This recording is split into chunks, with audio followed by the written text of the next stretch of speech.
नरेंद्र मोदी का ये हर मुमकिन प्रयास है कि कहीं ना कहीं कुछ ना कुछ माहौल को बिगाड़ा जाए। हालांकि अब बहुत देर हो चुकी है, मोदी के हाथ से खेल जा चुका है, चुनाव जा चुका है। देश के प्रधानमंत्री को भी हमने तभी जाना था 2014 में, जब ये देश के पटल पर आकर इसने झूठ बोला था कि मैं हर खाते में 15 लाख और 2 करोड़ नौकरियां दूंगा। बिल्कुल सही कहा उसने। गांधी को कोई नहीं जानता था, उसकी उपलब्धियों को कोई नहीं जानता था। स्वर्गीय हीराबेन जी का भी कुछ ही समय पहले निधन हुआ है। वो शायद ये चीज़ देखने से पहले मर गई है, उनके लिए बहुत अच्छी बात है, क्योंकि इसने देश की महिलाओं का तो अपमान किया, आज इसने अपनी सगी माँ का भी अपमान कर दिया। धरती माँ का तो ये अपमान कर ही चुका है, जिस तरीके से किसान आंदोलन में 1000 किसान की हत्या करा चुका है। ये 2024 के चुनाव के अंदर 6 चरण पूरे हो चुके हैं, 7वें चरण की कल वोटिंग है। जिस तरह से आप देख रहे हैं कि देश के अंदर एग्जिट पोल आने का तैयारियां शुरू हो चुकी हैं, चैनल अपना वो प्रचार करना शुरू हो गए हैं कि हम 1 तारीख को अपना देश के अंदर एग्जिट पोल देंगे। तो क्या लग रहा है देश की जनता ने क्या सोचकर इस बार वोटिंग की है, और 7वें चरण के होते होते किसकी सरकार बनने का रास्ता साफ हो जाएगा? पूर्वांचल में जिस तरह से काफ़ी विरोध भी देखा जा रहा है सत्ता पक्ष का, तो क्या लग रहा है बिहार के अंदर भी 8 सीटों पर चुनाव होना है कल, तो इन सबको देखते हुए क्या लग रहा है किसकी पार्टी किस दल की सरकार बनती हुई नजर आ रही है?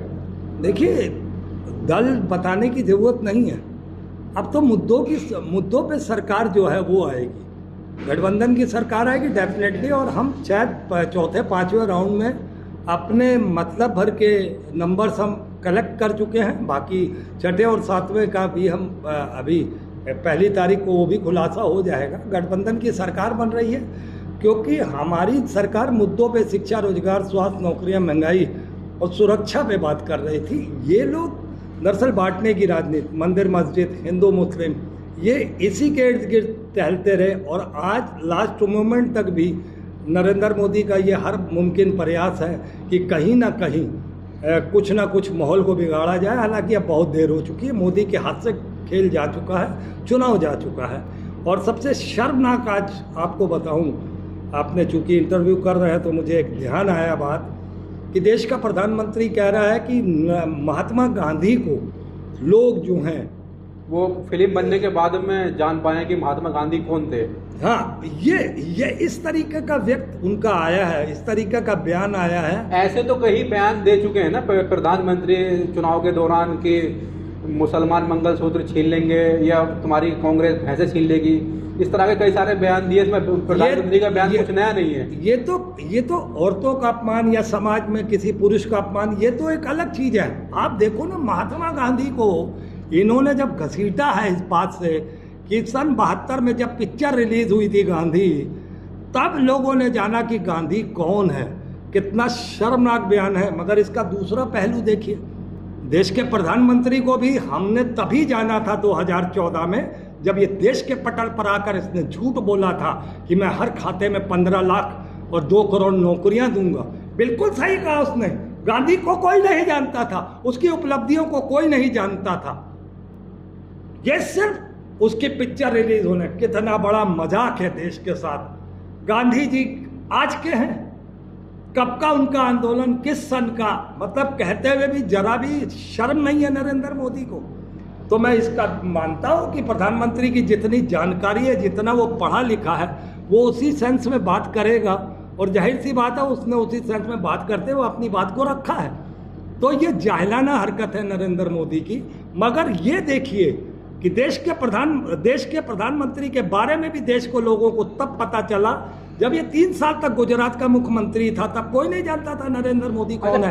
एक मिनट। मगर जब 2014 में आया, ये रिपीट इसलिए कर रहा हूं कि लोग ज्यादा उसको पॉइंट आउट करें, क्योंकि जब ये 2014 में आया देश की राजनीति में, तब इसने पहला झूठ बोला कि 2 करोड़ नौकरियां और 15 लाख देंगे। उसी दिन से लोग नरेंद्र मोदी को जानते हैं। उससे पहले ना तो मैं जानता था, ना आप जानते। कोई और सवाल? लेकिन प्रधानमंत्री मोदी जी तो अपने आप को परमात्मा द्वारा भेजा गया व्यक्ति बता रहे हैं, कह रहे हैं कि मैं धरती पर एक भगवान के रूप में देश की जनता, वो भगवान ने मुझे भेजा है, भगवान का रूप बनाकर भगवान ने मुझे धरती पर भेजा है। जब मेरी माता थी तो मुझे लगता था कि मैं इंसान हूँ, लेकिन अब मुझे लगता है कि मैं एक भगवान के रूप में हूँ इस दुनिया में। देखिए कितना शर्मनाक है। मैं बायोलॉजिकल नहीं हूँ, मैं एक भेजा हुआ हूँ। आपको शायद याद होगा कि अभी प्रधानमंत्री की माता जी स्वर्गीय हीरा बहन जी का भी कुछ ही समय पहले निधन हुआ है। वो शायद ये चीज़ देखने से पहले मर गई है, उनके लिए बहुत अच्छी बात है, क्योंकि इसने देश की महिलाओं का तो अपमान किया, आज इसने अपनी सगी माँ का भी अपमान कर दिया। धरती माँ का तो ये अपमान कर ही चुका है, जिस तरीके से किसान आंदोलन में 1000 किसान की हत्या करा चुका है। ये दुष्ट 1000 किसानों की हत्या करा चुका है, और आज इसने फिर एक बार साबित कर दिया कि मैं औरतों का अपमान तो करता ही करता हूँ, अपनी माँ का भी इसने अपमान किया कि मैं बायोलॉजिकल हूँ, मैं ऊपर से भेजा हुआ हूँ, मैं अपने माँ बाप की औलाद नहीं हूँ। जो अपनी माँ के लिए ऐसे शब्दों का इस्तेमाल कर सकता है, जो अपने हल्फनामे में, हालांकि हल्फनामा नहीं है ये, मोदी का हाफनामा है, क्योंकि जिस तरीके से इंसान दिमागी पागल है नरेंद्र मोदी, आधा पागल है, उसी तरीके से ये हल्फनामा नहीं, इसका हाफनामा माना जाएगा। जिस तरीके का ये बयान करता है, अपने पिता का अपमान किया, अपनी माँ का अपमान किया कि मैं इन दोनों की औलाद नहीं हूँ, इससे ज़्यादा शर्मनाक बयान और क्या हो सकता है प्रधानमंत्री। तो क्या लग रहा है 1 जून को 7वें चरण की वोटिंग के बाद में जो एग्जिट पोल आने वाले हैं, एक फोटो लीक भी हुआ आज तक द्वारा, जिसके अंदर एनडीए की 311 और इंडिया गठबंधन की 200 सीटें उसके अंदर स्क्रीनशॉट के अंदर दिखाई दे रही हैं, तो क्या लग रहा है आपको कि तीसरी बार फिर मोदी सरकार बनने जा रही है? देखिए, सवाल यहाँ गोदी मीडिया का है पहले तो ये तो भाई सरकार जिसकी जो सरकार के हिसाब से बिके होते हैं, हाँ। वो उनका पक्ष रखते हैं, वो एक अलग चीज़ है। मैं इस पर भी नहीं जाना चाहूँगा कि वोटिंग परसेंटेज कम हुआ या ज़्यादा हुआ, मैं उस पर भी नहीं सवाल करूँगा। मैं सवाल करूँगा कि इंतज़ार करिए 4 तारीख का, इंतज़ार करिए 1 तारीख जब चुनाव हो जाएंगे, एग्जिट पोल क्या कहते हैं, जो बड़े सर्वे हैं, सी वोटर है या और जो तमाम ऐसे सर्वे हैं जो वाकई में थोड़ी बहुत उनकी जानकारी मालूमात उनकी जो सही है, हम उससे भी आकलन करेंगे, वो एक अलग चीज़ है। मगर हमें लगता है 4 तारीख का इंतज़ार करना चाहिए। आज जो देश में घटित हो रहा है, आज जो देश में हालात थे, कहीं भी किसी भी तरफ से भाजपा सरकार सत्ता में तो नहीं आ रही है, और अब एनडीए कहाँ तक कितना आंकड़ा पार कर पाती है, ये तो एक 4 तारीख को ही पता चल पाएगा। और बाकी मैं तो इतना ही कहना चाहूँगा, अभी समय का इंतज़ार करो। धन्यवाद।